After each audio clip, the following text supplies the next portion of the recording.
Mesdames et messieurs, bonsoir et bienvenue sur Télé Djibouti dans cette nouvelle édition de votre journal de 22 heures. Voici tout de suite les titres de l'actualité de ce mercredi 16 octobre.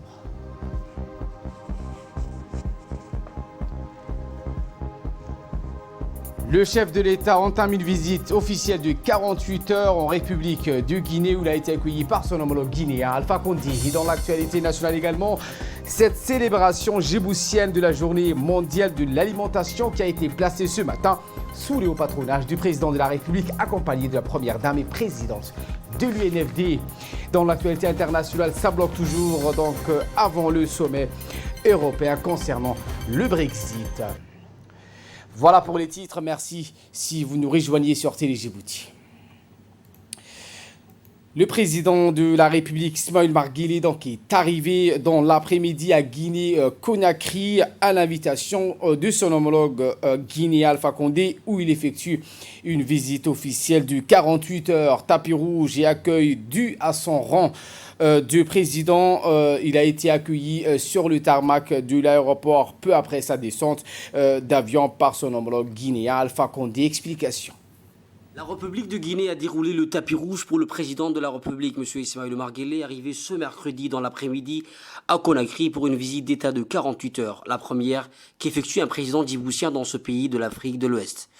Accueilli sur le tarmac de l'aéroport international de Conakry par le chef de l'État guinéen, M. Alpha Condé, le président Guelleh était à la tête d'une forte délégation comprenant le ministre des Affaires étrangères et de la coopération internationale, M. Mahmoud Ali Youssouf. Le Premier ministre et le gouvernement guinéen au grand complet, le président de l'Assemblée nationale de la Guinée, les membres du Parlement guinéen, les officiers généraux et les membres du corps diplomatique et consulaire accrédités dans ce pays ont salué le président Guelleh à l'aéroport à son arrivée à Conakry. Tapis rouge, hymnes nationaux djiboutiens et guinéens, entonné par la fanfare à garde d'honneur, le chef de l'État, M. Ismaël Omar Guelleh, a été reçu avec les honneurs dus à son rang à Conakry pour cette visite d'État.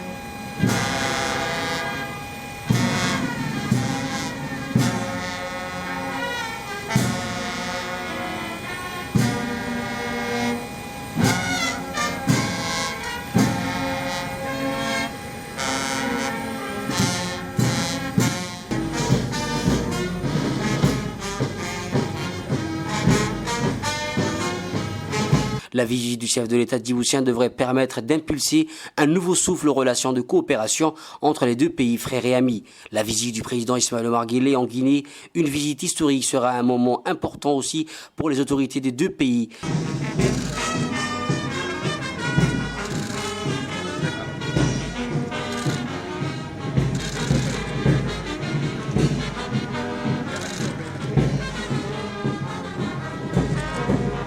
Déterminé à renforcer la coopération bilatérale et de signer plusieurs accords de coopération.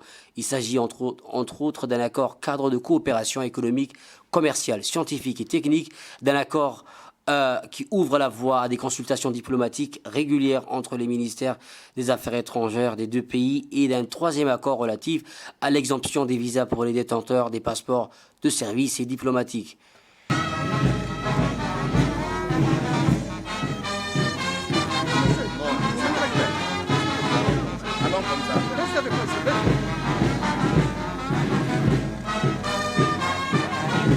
Après les salutations d'usage, les deux dirigeants ont eu un premier tête-à-tête au salon d'honneur de l'aéroport international de Conakry. Le président de la République de Guinée, professeur Alpha Condé, a souhaité la bienvenue à son homologue djiboutien et à l'ensemble de la délégation qui l'accompagne. Dans la soirée de ce mercredi, le président Guelleh et les membres de la délégation seront conviés à un banquet d'État qui sera offert par le chef de l'État guinéen, M. Alpha Condé. Figure également au menu de cette visite une cérémonie de décoration du président de la République, M. Ismaël Omar Guelleh. La visite d'État historique du président Guelleh en Guinée-Conakry s'inscrit dans le cadre des renforcements des liens d'amitié et de coopération entre la République du Djibouti et la République de Guinée. Par ailleurs, le président Guelleh va s'entretenir donc demain avec son homologue de la Guinée-Conakry et vont donc soulever plusieurs points, à savoir les relations d'amitié et de coopération entre Djibouti et Guinée et les moyens de les raffermir davantage. Par la même occasion, dans la journée de demain, il est prévu de parapher plusieurs accords d'intérêt commun entre la République de Djibouti et la République de Guinée. Mohamed Abdourahmane, RTD, Conakry. À préciser également que les deux pays aiguisent par ailleurs leur ressemblance à travers la propriété commune d'avoir accès à la mer, d'où une possibilité pour les deux chefs d'État d'entériner des partenariats liés au port et aux activités de transbordement. Peu après son envol vers Conakry, le président de la République, Ismaïl Omar Guelleh, a célébré aujourd'hui, tôt dans la matinée, avec les Djiboutiens, la journée mondiale de l'alimentation, un événement qui a vu la participation de la première dame et présidente de l'UNFD, Mme Khadra Mahmoud Haïd. Outre le chef de l'État, la célébration djiboutienne de la journée mondiale de l'alimentation a réuni un nombre important d'officiels dont le Premier ministre Abdelkader Kamil Mohamed et les membres du gouvernement organisés dans la localité de Loéada. Cette cérémonie nationale dédiée à cet événement a intégré plusieurs volets, dont le lancement d'un processus de plantation d'arbres sur toute l'étendue du territoire national. C'est le chef de l'État en personne, Ismaïl Omar Guelleh, qui, par la plantation d'un arbre, a donné le coup d'envoi à ce processus appelé à doter à terme notre pays de 100 000 arbres. Ahmed Hamad nous en dit plus.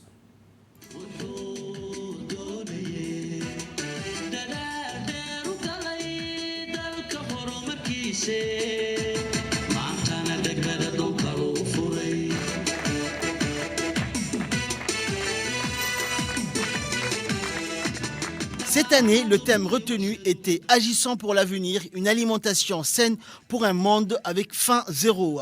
L'idée étant d'inscrire et de renforcer l'alimentation dans l'agenda et l'action politique sur le long terme dans un contexte durable. À son arrivée, le président de la République, Ismaïl Omar Guelleh, accompagné de la première dame et présidente de l'UNFD, Khadra Mahmoud Haïd, a été accueilli par le Premier ministre Abdelkader Kamil Mohamed et le ministre de l'Agriculture, Mohamed Ahmed Awali. Cette année, la journée mondiale de l'alimentation traduisait le lancement d'un appel à l'action à tous les secteurs afin que tous puissent bénéficier d'une nourriture saine et durable. La journée internationale d'alimentation s'inscrit également dans le renforcement de la sécurité alimentaire, la nutrition et la résilience, y compris la réduction et la gestion des risques de catastrophes afin d'assurer que la population puisse avoir les moyens de faire face à des chocs tels que la sécheresse et les événements liés au changement climatique. Entre autres, il s'agissait de l'amélioration de la production et de la productivité dans les secteurs de l'agriculture, de l'élevage et des pêches, en mettant l'accent sur certaines chaînes de valeur spécifiques, la gestion durable et responsable des ressources naturelles productives. Cet événement a vu la participation des membres du gouvernement, des représentants des corps diplomatiques, des hauts gradés des corps armés et des hauts cadres de l'administration.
Plantation, inauguration et célébration.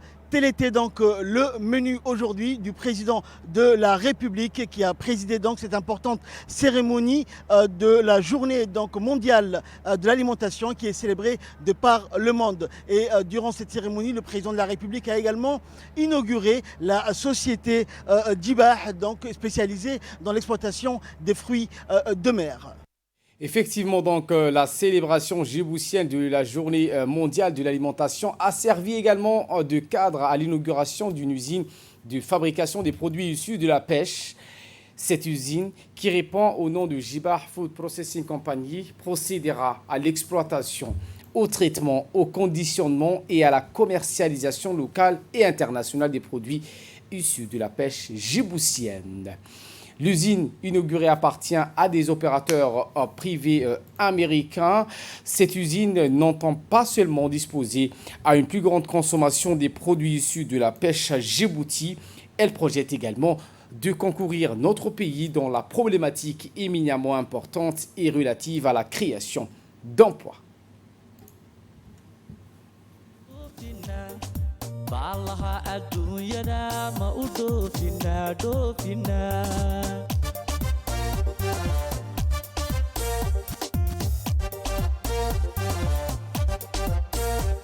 ma tiigsanaa badaha khayraadba ka buuxee ma la soo baxnaa biyo sacabadaada looga oombaxaa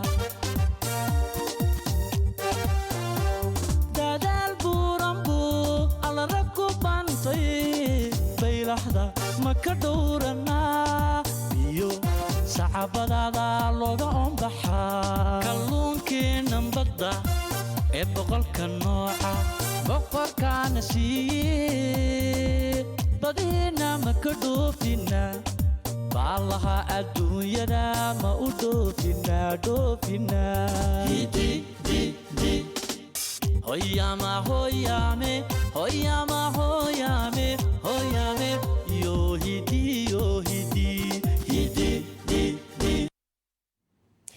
Le représentant de la FAO a ouvert donc le bal des discours. Dr Dademanao Pisang donc a précisé que cette cérémonie haute en couleur a pour objectif d'atténuer les conséquences du phénomène de la lutte contre l'insécurité alimentaire. Écoutons.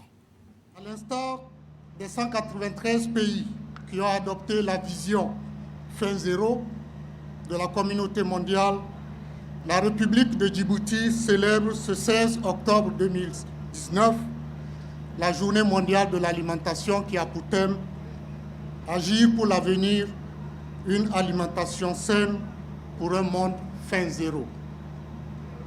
Cette journée est l'occasion pour le gouvernement de Djibouti de renouveler son engagement à atteindre l'objectif de développement durable numéro 2 qui vise à éliminer la faim, assurer la sécurité alimentaire, améliorer la nutrition et promouvoir l'agriculture durable, qui est un des mandats partagés par la FAO, ses partenaires, le PAM, l'UNICEF, le FIDA et j'en passe. Je suis heureux de célébrer aujourd'hui cette journée avec le gouvernement djiboutien sous le haut patronage du président de la République, son Excellence, M. Ismaël Omar Guelleh. Excellence, Monsieur le Premier ministre, vous transmettrez au président de la République, au nom du système des Nations Unies, nous le remercions d'avoir honoré cette année encore cette journée par sa présence.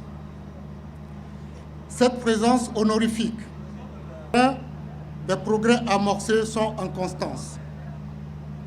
En témoignent les effets positifs des différents programmes hydro-agricoles menés par le ministère de l'Agriculture, que j'encourage ici et demande à persévérer sur cette voie. Prenons donc la parole. Le ministre de l'Agriculture, Mohamed Ahmed Awale, a exprimé que cette journée dénote d'une volonté politique délibérée de notre pays qui entend mener de pair le combat lié à la lutte contre l'insécurité alimentaire et celui visant à atténuer les conséquences du phénomène du réchauffement climatique. Voici ses propos. Je voudrais dire,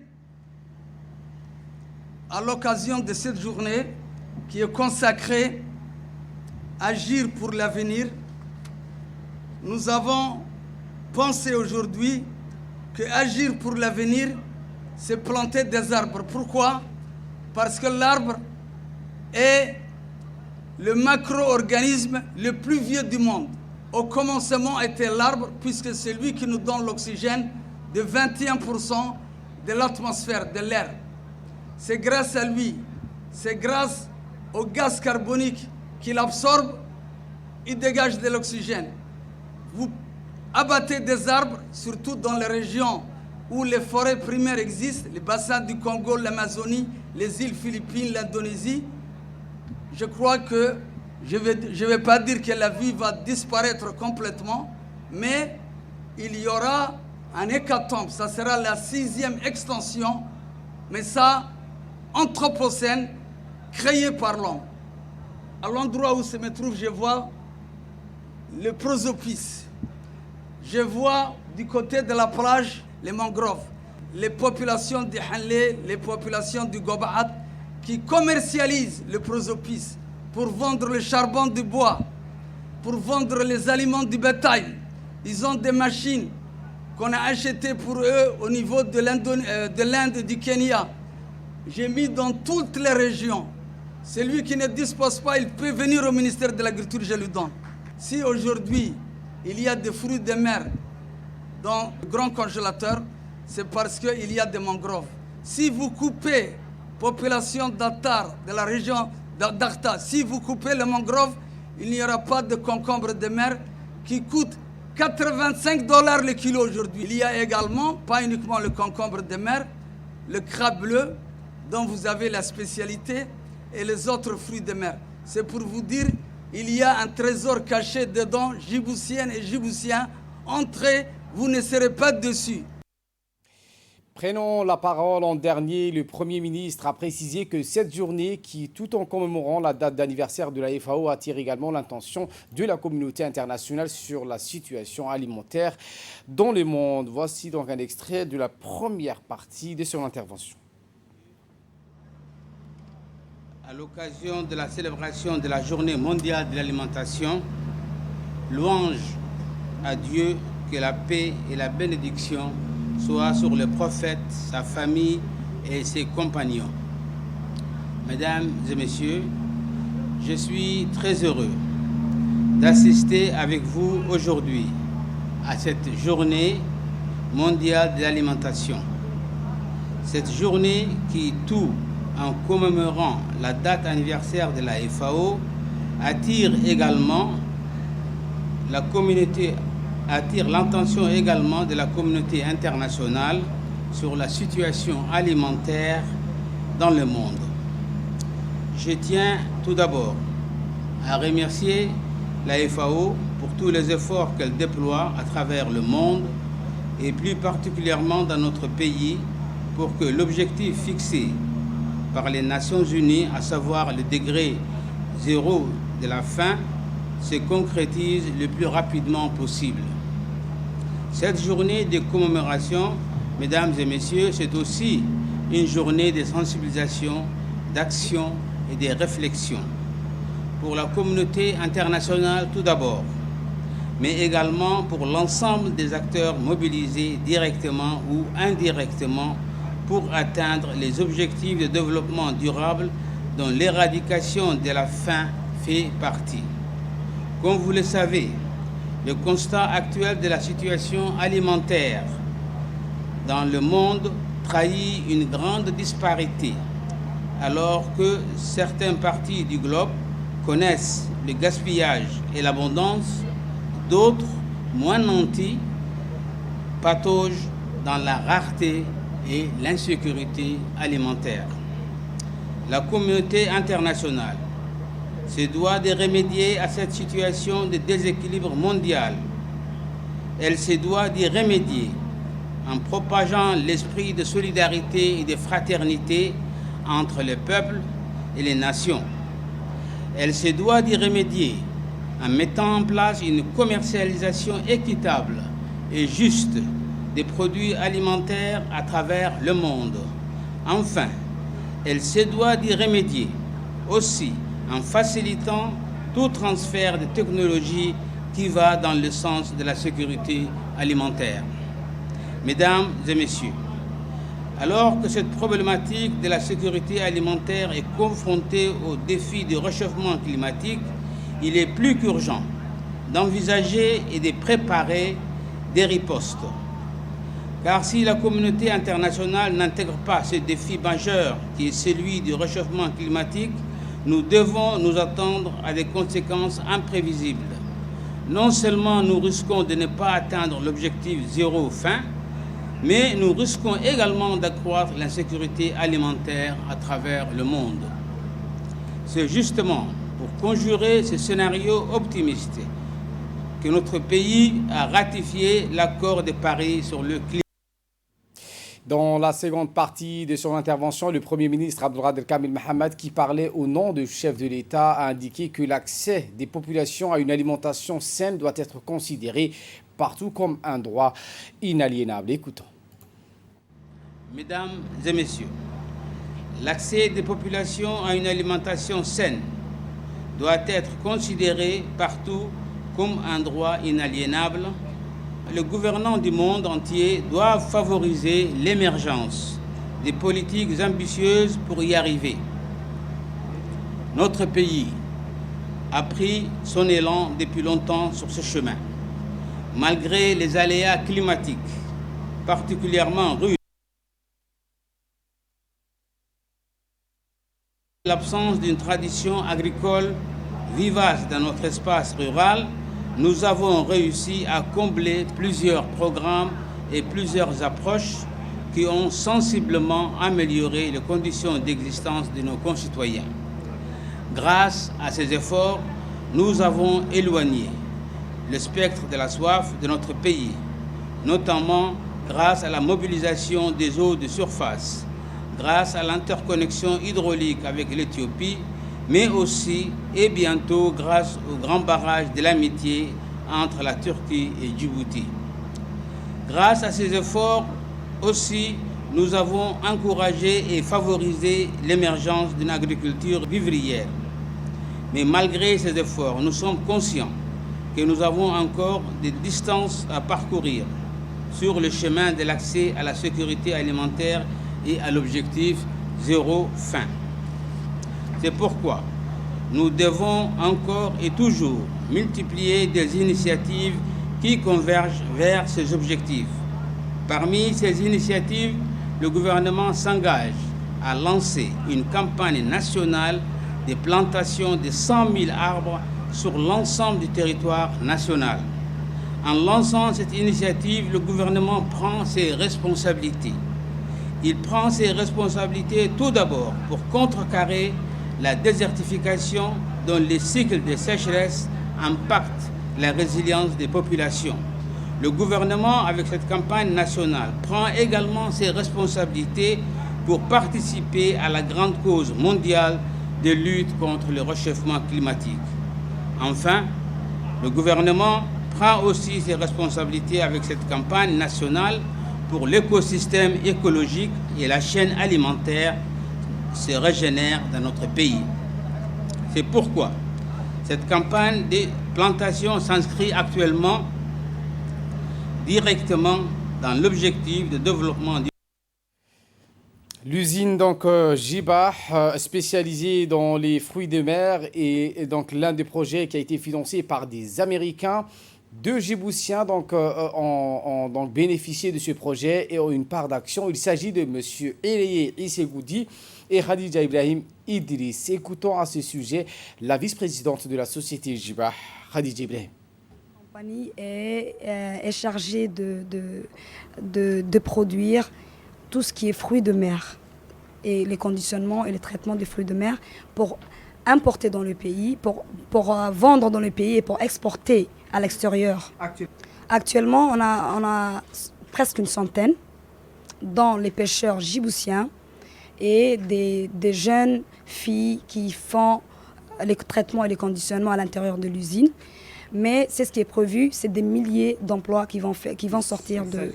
C'est le premier investissement américain dans le sol djiboutien. Oui.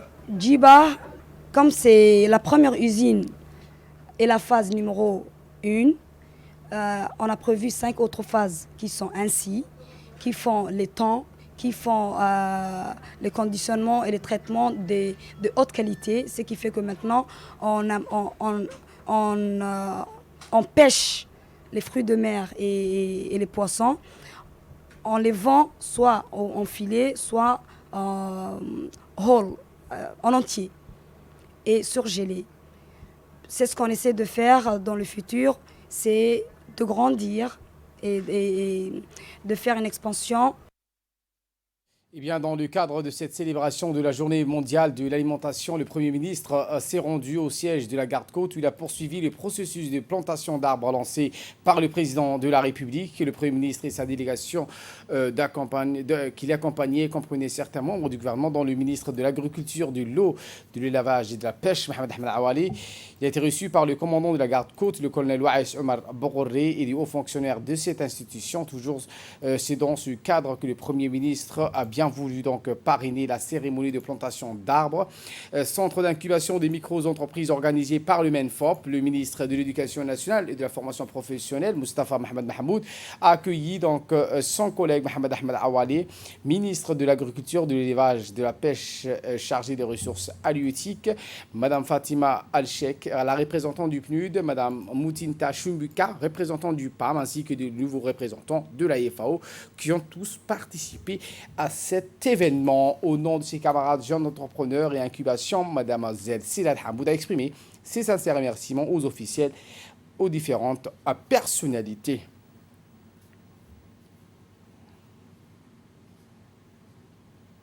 Écoutons donc à présent le ministre de l'Éducation nationale et de la formation professionnelle, Moustapha Mohamed Mahmoud. La mobilisation qu'il y a donc autour de cet événement de plantation d'arbres. Et nous avons, pour ce qui concerne le ministère de l'Éducation nationale, nous avons fait le choix d'organiser l'événement et de célébrer l'événement au niveau du CIM. Le CIM qui est bien sûr le centre d'incubation de micro-projets qui est symbolique. Donc ce choix est vraiment volontaire. Parce que nous voulons vraiment mettre en corrélation entre bien sûr cette plante qui est plantée, que nous sommes en train de travailler, et l'objectif premier de ce centre d'incubation, qui est un centre où les enfants sont incubés. On leur enseigne vraiment cette aptitude à entreprendre, à être autonome. Donc c'est tout un travail de longue haleine. Comme la plante, c'est pas évident qu'elle du jour au lendemain qu'elle grandisse. Elle grandit, elle donne des fleurs, elle donne de l'ombre. C'est parce qu'il y a tout un effort, un travail de fond qui est mené derrière. Donc c'est exactement la même chose. Les responsables du centre, les encadreurs de ces jeunes entrepreneurs sont en train de faire un travail de fond pour que, Inch'Allah, ces jeunes-là, demain, puissent avoir leur propre entreprise, mais également qu'eux-mêmes puissent encadrer et bien sûr accompagner leurs jeunes petits frères, Inch'Allah, demain. En bref et en image avec cette 141e assemblée et réunion connexe de l'Union internationale des parlementaires, comment consolider le rôle des parlementaires de la planète en matière de renforcement du droit international. C'est sous ce thème global qui se tiennent actuellement à Belgrade, en Serbie, la 141e assemblée et réunion connexe de l'UIP, l'Union internationale des parlementaires. Et ce jusqu'au 17 octobre, la représentation nationale de Djibouti y prend part avec une délégation de haut niveau conduite par le président de l'Assemblée nationale, Mohamed Ali Hamad. Cette mission comprend par ailleurs la présence de la participation des honorables députés comme Mme Nima Abdelhan Hussein et Hassan Omar Mohamed Kamil et l'appui du haut cadre du personnel parlementaire. Retour à Djibouti avec le ministre de l'Intérieur, Momin Ahmad Cher, accompagné de la chef de mission, Mme Lalini Verasami, chef de mission de l'OIM, et du secrétaire exécutif de l'ONARS, Hussein Hassan Dalal, qui a visité donc le nouveau site de l'ONARS, un projet de construction des nouveaux locaux de l'ONARS à PK13, exécuté par l'Organisation internationale des migrants et financé par l'Union européenne. La surface globale de ce projet est de 12 000 mètres carrés. Ce bloc de construction planifiera un bâtiment, des bureaux officiels, un entrepôt, des garages, des salles de triage, etc. La chef de mission de l'OIM, Mme Lalini Verasami, donc, a dans un mot indiqué l'importance de ce nouveau locaux. Autre actualité de ce 22h, le secrétaire d'État à la jeunesse au sport, Hassan Mohamed Kamil, a reçu ce matin dans son cabinet les dirigeants de la fédération djiboutienne du canoë-kayak. En l'occurrence, le président de la fédération Mohamed Abdelkader et son premier vice-président Dahir Jibril. La rencontre donc intervient suite à la rencontre de la nomination du président Ahmed Mohamed au poste de secrétaire général de la Confédération africaine du canoë-kayak au terme des élections tenues à Rabat. Il était donc l'occasion pour le secrétaire d'État à la jeunesse et au sport de féliciter l'heureux récipiendaire. Le secrétaire d'État, les requins bleus, donc, qui ont été chaleureusement accueillis par la gendarmerie. L'équipe nationale est arrivée ce mardi au pays avec un accueil chaleureux qui leur a été réservé par la gendarmerie nationale, avec à sa tête le colonel Abdelraouf Burhan Mohamed, médecin chef du service de santé de la gendarmerie, et du secrétaire général de la fédération, Youssouf Ahmad. Les joueurs et les techniciens ont été accueillis avec une aide d'honneur de la gendarmerie. C'est dans l'espace du salon VIP de l'aéroport international que cette cérémonie d'accueil a eu lieu. S'exprimant à cette occasion, le secrétaire général de la fédération djiboutienne de foot, Youssouf Ahmad, a salué les requins pour leur belle prestation.